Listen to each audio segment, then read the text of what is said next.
JP astro ലൈഫിലേക്ക് എല്ലാവർക്കും സ്വാഗതം. ഇന്ന് നിങ്ങളുമായി പങ്കുവയ്ക്കുന്നത് ഈ പുതുവർഷം കൊല്ലവർഷം 1200 ആണ്ട് ചിങ്ങമാസം മുതൽ കർക്കിടക മാസം വരെയുള്ള ഒരു വർഷത്തെ 12 മാസത്തെ കന്നിക്കൂറുകാരുടെ ഫലം എങ്ങനെയാണ് എന്നുള്ള ഗുണദോഷ ഫലങ്ങൾ നിങ്ങളുമായിട്ട് പങ്കുവയ്ക്കുകയാണ്. അപ്പോൾ 2024 ആഗസ്റ്റ് 17 മുതൽ 2025 ആഗസ്റ്റ് 16 വരെയുള്ള 12 മാസത്തെ ഫലമാണ് പറയുന്നത്. കന്നിക്കൂറെന്ന് പറയുമ്പോൾ ഉത്തരത്തിൻ്റെ 2, 3, 4 പാദം, അത്തം ചിത്തിരയുടെ 1, 2 പാദങ്ങൾ. അപ്പോൾ ഈ വർഷത്തെ ഗ്രഹങ്ങളുടെ സഞ്ചാരസ്ഥിതി അല്ലെങ്കിൽ രാശി പകർച്ച എങ്ങനെയാണ് എന്ന് നോക്കുമ്പോൾ 2025 മാർച്ച് 19 രാത്രി 10:39 ശനി കുംഭൻ രാശിയിൽ നിന്നും മീനത്തിലേക്ക് പ്രവേശിക്കും.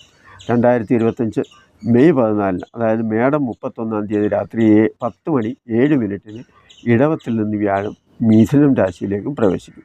2025 മെയ് 18 അതായത് 1200 ഇടവ മാസം 4 തീയതി രാത്രി 9:30 മീനത്തിൽ നിന്നും രാഹു കുംഭൻ രാശിയിൽ പ്രവേശിക്കും. ഇതാണ് പ്രധാനമായിട്ടുമുള്ള രാശി പകർച്ച.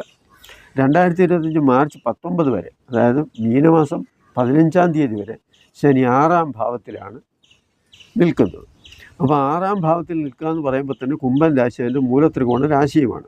അപ്പോൾ ഈ സമയം വളരെ മെച്ചമുണ്ടാകുന്ന ഒരു സമയമാണ്. ശത്രുനാശം, രോഗശാന്തി, കാര്യങ്ങൾക്ക് വിജയം, അതുപോലെ തന്നെ കർമ്മഗുണം, ഇതെല്ലാം നമുക്ക് പ്രതീക്ഷിക്കാവുന്ന ഒരു സമയമാണിത്. അതുപോലെ ഏതെങ്കിലും കാര്യത്തിൽ കേസോ വഴക്കോ തർക്കങ്ങളോ ഉണ്ടെങ്കിൽ അനുകൂലമായ ഫലം പ്രതീക്ഷിക്കാം. സാമ്പത്തികമായി ഗുണമുണ്ടാകും. ശത്രുതയിൽ കഴിഞ്ഞിരുന്നവർ മിത്രങ്ങളായി ശത്രുതയൊക്കെ മാറി നമുക്ക് അനുകൂലമായി വരാനുള്ള സാഹചര്യവും വരും. ചിങ്ങമാസം മുതൽ വൃശ്ചികമാസം 3 വരെ അതായത് നവംബർ 18 വരെ ശനി വക്രഗതിയിലാകുന്ന സമയം കൂടിയായതിനാൽ ഉദ്ദേശിക്കാത്ത പല നേട്ടങ്ങളും കന്നിക്കൂറുകാരെ തേടി വരും എന്നുള്ളതാണ്. 5-ാം ഭാവാധിപത്യം കൂടി ശനിക്ക് വരുന്ന സന്താനങ്ങൾക്കും ഉന്നത വിദ്യാഭ്യാസം കഴിഞ്ഞവർക്കും ജോലി സാധ്യത ഉണ്ടാകാം എന്നുള്ളതാണ്. അതോടൊപ്പം ചില വിഷമതയ്ക്കും കാരണമുണ്ട്. 5-ാം ഭാവം മനസ്സിനെ സൂചിപ്പിക്കുന്നതായതുകൊണ്ട് ഈ സന്താനങ്ങളെ സംബന്ധിക്കുന്ന ചില കാര്യങ്ങളിൽ അവരുടെ കാഴ്ചപ്പാട്, അതായത് സന്താനങ്ങൾ ചിന്തിക്കുന്നത് പോലെ ആയിരിക്കണമെന്നില്ല നമ്മൾ രക്ഷകർത്താക്കൾ മറ്റുള്ളവരും ചിന്തിക്കുന്നത്. അതാണ് പറഞ്ഞത്. 2025 മാർച്ച് 19 ശേഷം ശനി മീനൻ രാശിയിൽ വരുന്ന സമയമെന്ന് പറയുമ്പം 7-ാം ഭാവത്തിനായതിനാൽ മുന്നോട്ടുള്ള പോക്കിനെ ബാധിക്കും എന്നാണ്. അതായത് മാർച്ച് 19 മുമ്പ് വരെയാണ് ഈ കന്നിരാശിക്കാരെ സംബന്ധിച്ചിടത്തോളം ഏറ്റവും നല്ല സമയം എന്നുള്ള ഒരു സൂചനയാണ് തരുന്നത്. അപ്പോൾ 7-ാം ഭാവം കളത്രസ്ഥാനവും മാർഗസ്ഥാനവുമാണ്. അപ്പോൾ യാത്രകൾ പൂർണ്ണ ലക്ഷ്യം കാണില്ല എന്നുള്ളതാണ്. ഭാര്യാഭർത്തൃ ബന്ധത്തിന് ചില വിഷമതകളും വരാം. ഏതെങ്കിലും തരത്തിലുള്ള ആരോഗ്യ പ്രശ്നമോ സന്താന വിഷയത്തിലെ വിഷമതയോ ആകാം ഈ പ്രയാസത്തിനൊക്കെ കാരണം. സ്ത്രീകൾക്ക് ഈ കാലം നല്ലതല്ല എന്നുള്ളതാണ്. വ്യാഴം മെയ് 14 വരെ ഇടവൻ രാശിയിൽ നിൽക്കുമ്പോൾ കർമാധിപൻ ഭാഗ്യസ്ഥാനത്ത് വരുന്നത് വളരെ നല്ല കാര്യമാണ്. തൊഴിൽപരമായ മെച്ചം, ജോലിക്ക് ശ്രമിക്കുന്നവർക്ക് അനുകൂലമായ സമയം, പൊതുവെ ഭാര്യാസുഖം, ധനലാഭം, കർമ്മഗുണം, സന്താനഗുണം, അതുപോലെ ആജ്ഞാശക്തി, ഭാഗ്യം, ദയാപുണ്യം ഇവയെല്ലാം ലഭിക്കുന്ന ഒരു കാലഘട്ടമാണ് ഈ വ്യാഴത്തിൻ്റെ സമയം എന്നുള്ളതാണ്. അപ്പം ഇടവൻ രാശിയിൽ നിൽക്കുന്ന വ്യാഴം എന്ന് പറയുമ്പോൾ ഭാഗ്യസ്ഥാനത്ത് വരികയാണ്. അപ്പോൾ ഭാഗ്യസ്ഥാനത്ത് വരിക എന്ന് പറയുമ്പോൾ കന്നിക്കൂറുകാരെ സംബന്ധിച്ചിടത്തോളം അത് വളരെ നല്ല മെച്ചപ്പെട്ട ഒരു അനുഭവം ഉണ്ടാകും എന്നാണ്. പിതാവുമായി നല്ല ബന്ധവും ആരോഗ്യസ്ഥിതിയും ഉണ്ടാകുന്ന സമയവും പൊതുവെ ധാർമ്മികനായ സദാചാരബോധവും അത്തരം ചിന്താഗതിയും ജോലിയിൽ പ്രമോഷനും ധനലാഭവും ഒക്കെ ശ്രദ്ധിക്കുന്ന ഒരു സമയം കൂടിയാണ്.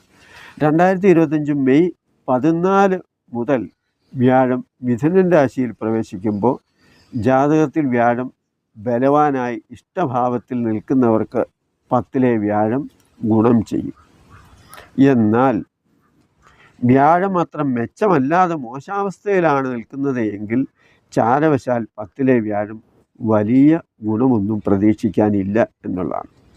അത് പലപ്പോഴും അധാർമികമായി ചിന്തിക്കാം എന്നാണ്. തൊഴിൽ രംഗത്ത് തടസ്സങ്ങളോ സ്ഥലം മാറ്റമോ അതുപോലെ ധനനഷ്ടമോ ബുദ്ധിമോശമോ കയ്യബദ്ധമോ ഒക്കെ സംഭവിക്കാവുന്ന സാഹചര്യം ഉണ്ടാകാനുള്ള സാധ്യതയുണ്ട് എന്നതാണ്.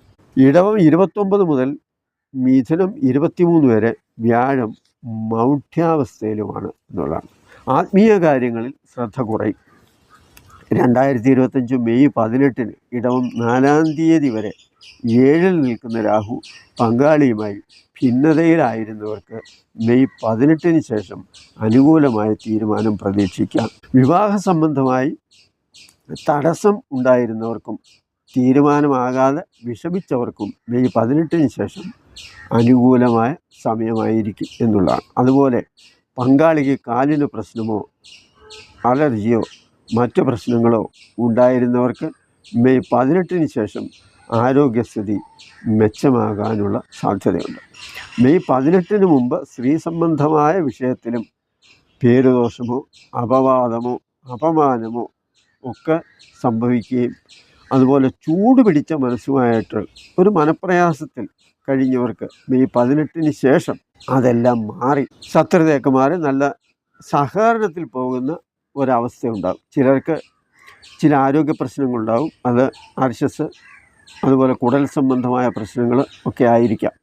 പൊതുവെ കന്നിക്കൂറുകാർക്ക് 2024 ഗുണകരമാണ്. 2025 മാർച്ചിന് ശേഷമാണ് പല മാറ്റങ്ങളും ഉണ്ടാകുന്നത്.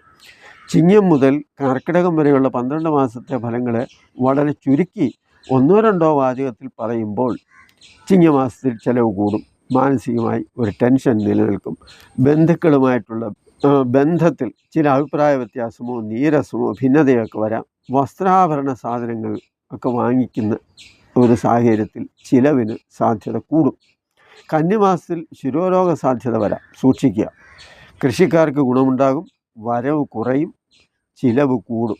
തുലാമാസത്തിൽ ഭാഗ്യാവസ്ഥയ്ക്ക് സാധ്യതയുണ്ട്, അപകീർത്തിക്കും സാധ്യതയുണ്ട്. അതുപോലെ വഴക്കും വാക്കുതർക്കവും ഉണ്ടാകാതെ ശ്രദ്ധിക്കുക.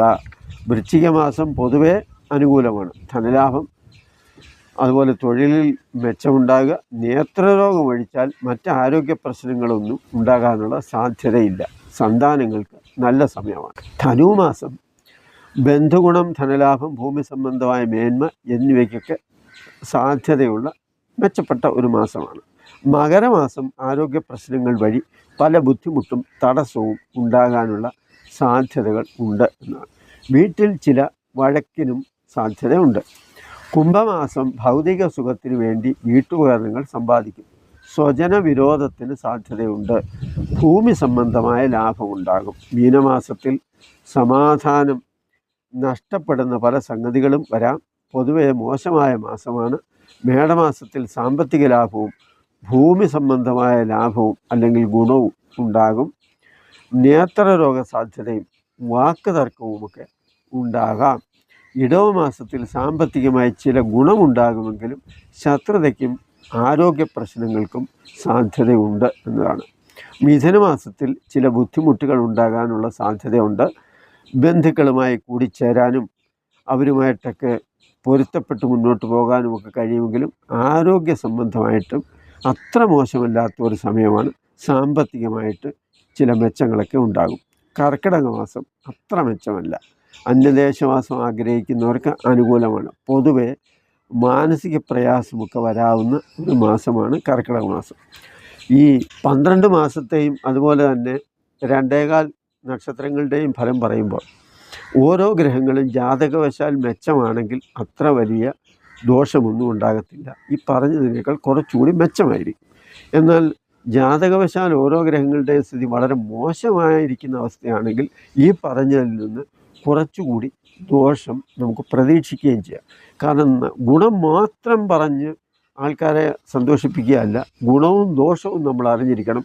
എന്തിനാണെന്ന് ചോദിച്ചാൽ മോശമായ സാഹചര്യത്തിൽ എങ്ങനെ നമ്മൾ മുന്നോട്ട് പോകണം എന്ന് മറ്റാരോടും ചോദിക്കാതെ തന്നെ നമുക്ക് സ്വന്തമായി തീരുമാനിച്ച് ശ്രദ്ധിച്ച പ്രശ്നങ്ങളില്ലാതെ ജീവിക്കാൻ സാധിക്കും. അതുതന്നെയാണ് ഏറ്റവും വലിയ കാര്യം. അല്ലാതെ ഒരാഴ്ച കൊണ്ടോ 4 ദിവസം കൊണ്ടോ നിങ്ങൾ കോടീശ്വരരാവും, ലക്ഷപ്രഭുവാവും, അല്ലെങ്കിൽ പിടിച്ചാൽ കിട്ടത്തില്ല, ഇതൊന്നും പറഞ്ഞിട്ട് ഒരു കഥയുമില്ല. മോശപ്പെട്ട സമയങ്ങളെ നമ്മൾ മനസ്സിലാക്കുക. ദൈവം നമ്മുടെ കൂടെ ഉണ്ട്. നമ്മുടെ സമയം നല്ലതാണെങ്കിൽ നമ്മൾ പ്രതീക്ഷിക്കാതെ തന്നെ അനുകൂലമായ സാഹചര്യവും ഒരുപാട് ഉയർച്ചയും നമുക്കുണ്ടായിക്കൊണ്ടേയിരിക്കും. മോശമാണെങ്കിലോ അതുപോലെ തന്നെ താഴോട്ട് വരും. അങ്ങനെ താഴോട്ട് വരാതിരിക്കാനുള്ള ഒരു സാഹചര്യം ഉണ്ടാകുന്നതിനാണ് കാര്യങ്ങൾ മനസ്സിലാക്കി അത് ശ്രദ്ധിച്ച് മുന്നോട്ട് പോകാൻ വേണ്ടിയാണ് ഇത് രണ്ടും പറയുന്നത്. നന്ദി, നമസ്കാരം.